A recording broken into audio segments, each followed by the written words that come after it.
अस्सलामु अलैकुम सामीन इकराम। आज हम उर्दू ग्रामर से था, थे, थी और थी के इस्तेमाल के बारे में पढ़ेंगे।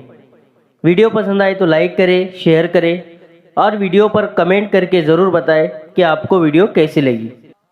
सामीन, था, थे, थी और थी के इस्तेमाल से पहले आपको वाहिद और जमा और इसी के साथ मुज़क्कर और मुअन्नस ये ग्रामर मालूम होना चाहिए। और अगर आपको वाहिद, जमा और मुअन्नस और मुज़क्कर नहीं मालूम तो कोई बात नहीं, वो ज़्यादा मुश्किल नहीं है। इंशाअल्लाह हम इसी ग्रामर में इसको भी कवर करेंगे। चलिए शुरू करते हैं। सामीन, पहली बात ये कि था, थे, थी और थी इनका इस्तेमाल ज़माने माजी के जुमलों में होता है। मतलब माजी में यानी गुज़रे हुए वक्त में आपने कोई काम किया होगा, उसको बताने के लिए इनका इस्तेमाल होता है। अब चलिए हम पहले था का इस्तेमाल देखते हैं। था ये जुमले के आखिर में इस्तेमाल होता है और वाहिद के लिए आता है। जैसे मिसाल देखते हैं, इससे आप बआसानी समझ जाएंगे। मसलन पहली मिसाल, अकबर स्कूल जाता था। दूसरी मिसाल, वो शख्स झूठ बोल रहा था। आप दोनों मिसालों में देखिए, पहली मिसाल में अकबर के बारे में बात कही जा रही है जो वाहिद है, मतलब सिर्फ एक लड़का है, ठीक है। दूसरी मिसाल में वो शख्स से मुराद जो भी, वो अकेला एक ही है। इसलिए इन जुमलों के आखिर में था आया है। थी का इस्तेमाल भी जुमले के आखिर में होता है और ये भी वाहिद के लिए इस्तेमाल की जाती है। मिसालें देखते हैं। मसलन नंबर 1, अलिशबा स्कूल जाती थी। नंबर 2, वो झूठ बोल रही थी। सामीन, पहली मिसाल में अलिशबा और दूसरी मिसाल में वो दोनों वाहिद है, इसलिए यहाँ थी का इस्तेमाल हुआ है, ठीक है।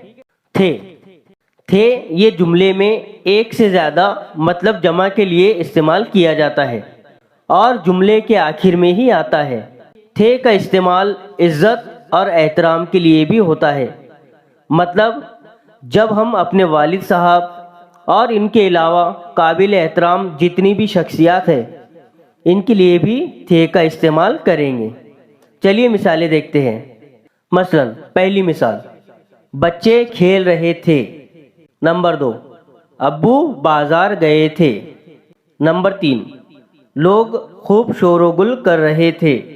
नंबर 4, मौलाना आज़ाद एक सच्चे मुहिब्बे वतन थे। सामीन, आप पहली और तीसरी मिसाल देखिए, इनमें बच्चे और लोग ये जमा में है, मतलब एक से ज़्यादा है, इसलिए आखिर में थे का इस्तेमाल हुआ है। अब आप दूसरी और चौथी मिसाल देखिए। इन दोनों मिसालों में अब्बू और मौलाना आज़ाद दोनों वाहिद है, मतलब एक है, लेकिन एहतरामन इनके लिए थे का इस्तेमाल हुआ है। थी ये भी जुमले में एक से ज़्यादा मतलब जमा के लिए इस्तेमाल होता है और जुमले के आखिर में आता है। इसका इस्तेमाल इज़्ज़त और एहतराम के लिए भी होता है, मतलब ख़वातीन में वो शख्सियात जो काबिल एहतराम हैं, उनके लिए। चलिए मिसालें देखते हैं। मसलन नंबर 1, जलसे में मर्दों के साथ साथ ख़वातीन भी मौजूद थी। दूसरी मिसाल, अम्मी जान मुझे रोज़ एक सहाबी का किस्सा सुनाती थी। सामीन, पहली मिसाल में ख़वातीन ये जमा में है, मतलब एक से ज़्यादा है, इसलिए थी का इस्तेमाल हुआ है। दूसरी मिसाल में अम्मी ये वाहिद है, लेकिन अम्मी के एहतराम में थी का इस्तेमाल हुआ है। तो सामीन, मैं उम्मीद करता हूँ कि मैं आपको ये ग्रामर अच्छी तरह समझा पाया हूँ। तो चलिए आज के लिए फिर इतना ही। इंशाअल्लाह फिर एक नए ग्रामर के साथ आपसे मुलाकात होगी। तब तक के लिए अल्लाह हाफिज़।